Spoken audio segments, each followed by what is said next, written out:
ओम शांति। भगवान परमपिता परमात्मा को भाग्य विधाता कहा जाता है और ब्रह्मा बाप को भी भाग्य विधाता कहा जाता है।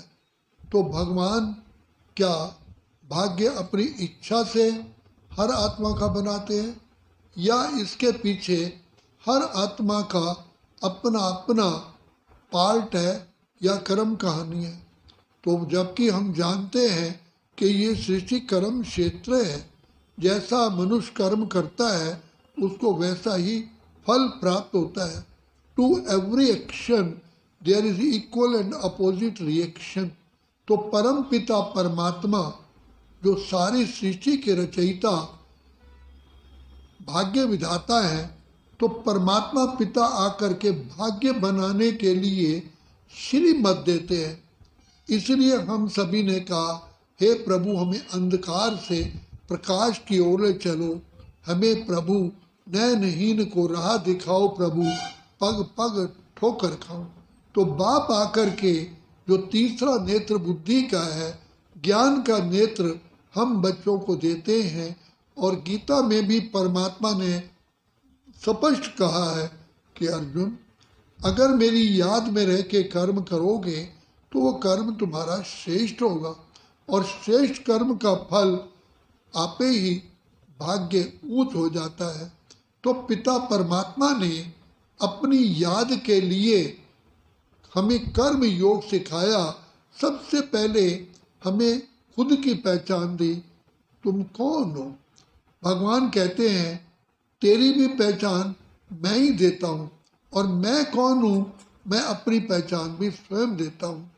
तो पिता परमात्मा ने हमें पहचान दी है कि तुम आत्माएं हो, तुम अनादि काल से शांत स्वरूप, प्रेम स्वरूप, आनंद स्वरूप, सुख स्वरूप, शक्ति स्वरूप थी और सृष्टि के आदि में सर्वगुण संपन्न, 16 कला संपूर्ण निर्विकारी थी।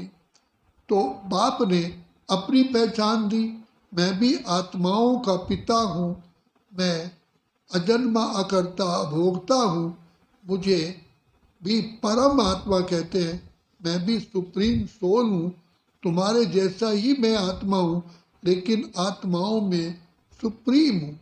तो बाप ने अपनी पहचान दी कि मैं परम धाम का रहने वाला हूँ। अब वो हमारे पिता हमें कहते हैं मुझे याद करो। जैसे हम कमरे के अंदर बैठे हुए चांद को याद करते हैं, सूर्य को याद करते हैं, तो हमारी बुद्धि आकाश में चंद्रमा की ओर, सूर्य की ओर चली जाती है। इसी प्रकार बाप कहते हैं मुझे भी तुम मेरे ही घर परम धाम में याद करो। कर्म भले तुम करो लेकिन बाप की याद में करो। जैसे सजनी साजन को याद करती है, पुत्र पिता को याद करता है, माँ बच्चे को याद करती है, सखा सखी को याद करते हैं, ऐसे ही बाप कहते हैं बच्चे मुझे याद करो। तो बाप की याद के लिए चाहिए संबंध और स्नेह। सबसे पहले बाबा के साथ हमें संबंध है कि वो परमात्मा तो है लेकिन मेरा पिता है, जिसको हम भक्ति काल में कहते आए, त्वमेव माता च पिता त्वमेव, त्वमेव बंधु च सखा त्वमेव। तो परमात्मा हमारे सच्चे सच्चे सच्चे सच्चे अविनाशी पिता हैं, ये हमें भूल गया है। उस पिता को, शिव बाबा को प्यार से याद करना ही योग है। तो जितना प्यार उतना ही बाप की याद, और जितना बाप की याद होगी उतने ही कर्म श्रेष्ठ होते हैं और कर्म श्रेष्ठ से हमारा भाग्य ऊंच बनता है। तो बाप बार बार कहते हैं सिमर सिमर सिमर सुख पाओ, कल कलेश मिटे सब तन के।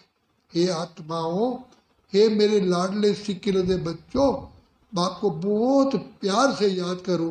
तुम 5000 वर्ष से बिछड़े हुए बाप से मिले हो। तो बाप फिर आया है, हमें ज्ञान की लोरी देते हैं, रोज रोज भिन्न भिन्न प्रकार की हमें जीवन में ऊंच बनने की शिक्षाएं देते हैं। तो मुख्य शिक्षा बाबा ने दी निराकारी, निरअहंकारी और निर्विकारी बनो। निराकारी स्थिति में टिकोगे, तुम हो ही आत्मा, ये तो कहते हो मेरा शरीर है, तुम शरीर तो नहीं हो।